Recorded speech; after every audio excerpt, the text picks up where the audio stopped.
Isang magandang araw, isang magandang buhay. Diyos marahin na aldaw sa indugabos mga kudkod. At ngayong araw nga pala ito ang ating video. At ang aking anak nga pala dito mga kudkod ay mayroon siyang pasalubong galing sa aking kapatid, ang Jollibee, ang paborito. Kaya naman nagpray muna siya. Ayan, good boy talaga yan. At ngayon nga mga kudkod, medyo malamig-lamig ang panahon dito sa atin sa Pilipinas, lalo na dito sa amin sa Bicol. At syempre sa Baguio, ganun din. Kaya naman mga kudkod, naisipan namin dyan magluto-luto ng sopas. At bago nga pala ako nun dyan magluto mga kudkod, i-flex ko nga pala itong aking nabili dyan sa malapit na grocery sa amin. Abay, titikman natin itong mga masasarap nilang nakita kong mga kape nga pala. Ito ay mga creamy white, may caramel. Ito nga pala ay mayroon ding mga flavor white coffee. Galing ba ito sa estate? Ayan, may nakalagay dyan mga Italian, American blend. O diba, tatlong klase yan. Siyempre, titikman natin mamayang konti. Masarap kasi magkape-kape mga kudkod, lalo na ngayon talaga namang lamig ang panahon ngayon dito sa Pilipinas, diba? Pero diba, mas malamig talaga sa mga Europe na iyan kasi nag-i-snow. Ayan, umpisa na natin ang pagluluto mga kudkod. Abay, naghiwa-hiwa na ako dyan mga sangkap. Hindi ko na naipakita sa inyo mga kudkod. Siyempre sa pagigisa, unahin natin ang bawang. Ganyan lang ang pagpapayan. Ang ating paggisa-gisa mga kudkod dahil siyempre, ano ba naman yan?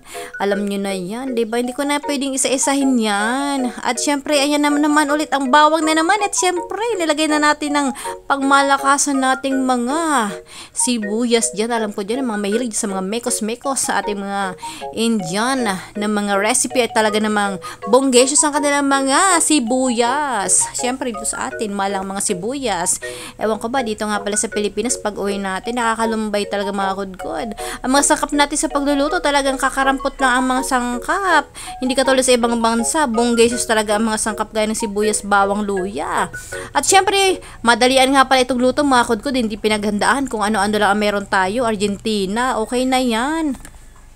At syempre, bubuksan na natin yung mga kudkod para naman mabilis ang bagsakan na yan pag tayo nagigisa-gisa, diba? O syempre, isunod na natin ang ating panglahok kasi wala nga tayong baboy o kahit walang manok man lang, wala tayong mga kudkod. Abay, kung ano meron, yun na lang.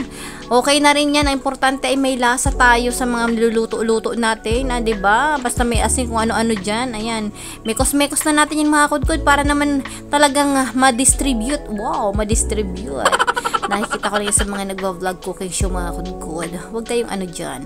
Ayan, para ma-distribute na ang ating mga nilulutong yung mga lasa-lasa dyan, mekos-mekos na natin yan mga kudkod. Tak-tak na rin yan mga kudkod. At syempre pa, dahil nga malamig ang panahon, nakita niya naman ito ay natulog talaga ang mantika mga kudkod. Pero kanina nga pala ay nilagyan ko, tinaktak ko mga kudkod. Kasi alam niyo mga kudkod, ganito talaga dito sa atin. Gusto ko lang ito i-flex yun mga kudkod dahil gusto ko lang sabihin sa inyo na totoo ang sinasabi ko, talaga malamig, diba? O siyempre, ihaluan na natin yan ng tubig para naman siyempre may sabaw. Abay, paano ba magkakaroon ng sabaw kung walang tubig, diba? So, ayan na, nilagay na natin yan.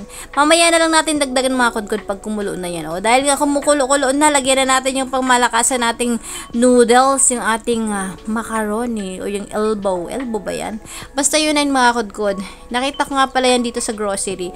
Buti na lang may malapit na grocery dito sa tapat namin mga kudkod. Nakakabili ako kung ano gustuhin ko man. Katulad ng mga yan, ganyan-ganyan. May mga spaghetti, meron mga harina, o diba?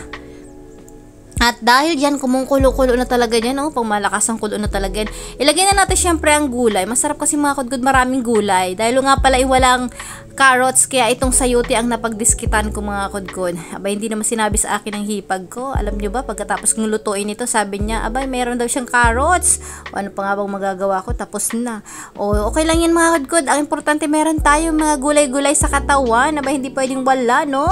At lalo na ako, hindi ko talaga mga gulay-gulay mga kudkod. At syempre, ilagay na natin yung cowbell. Oh, bigyan naman cowbell. Ito nga pala ang ating gatas na nilalagay dyan. Syempre, hindi mawawala yan. Paano ba masasarap ang ating sopas pag walang gatas, diba? So, gatas ng mga ganyan, pwede na yan. Kung may fresh milk kayo, maliban sa nanay nyo, pwede na mga kudkod. At syempre, pag yan ay kulang talaga mga kudkod, alam nyo ba? Pag ako talagang gusto ko maraming gatas at kulang ang ating inilagay na gatas na evaporada, ay ang ginagawa ko, kumuha kayo dyan ng Bear Brand o kaya yung mga burst na yan, mga powder na yan, lagyan nyo lang mga kudkod ng mga tubig, ayan, pwede nang pandagdag yan. Ang patis talaga naman ay masarap yan mga kudkod. Ewan ko ba, pwede rin namang asin, bahala na kayo mga kudkod. Kanya-kanyang diskarte lang yan, walang pakialaman. Kung anong gusto nyo ilagay, ilagay nyo na yan. Wag lang ang daliri ng ng nanay mo. Ginagawa diba? mo. Ito na nga mga kudkod. Ayan na ang ating panghuling sangkap dahil madaling maluto ang ating repolyo. Haba, ihuli nyo na yan. Ang gusto ko talaga yung mga kudkod, medyo crunchy. Kaya hindi ko nilalagay sa una. Abay, ito yung aking gusto talaga, crunchy. Kahit sa mga bihon mga kudkod, masarap ang pansit or bihon. Pag yung mga vegetables siya ay sariwa. Alam niyo yung minsan, masarap kasi masarap talaga din muna sa mata, 'di ba? Kasi minsan pag durog na yung mga ganyan-ganyan, lalo na sana kung may carrots, no? Pag may mga kulay-kulay, yun din ang isang nakapagpasarap sa ating panlasa, 'di ba? So, okay, akitin muna tayo sa mata bago ang ating panlasa. May ganun. So, ito na mga kudkod, hanggang sa muli. Thank you so much!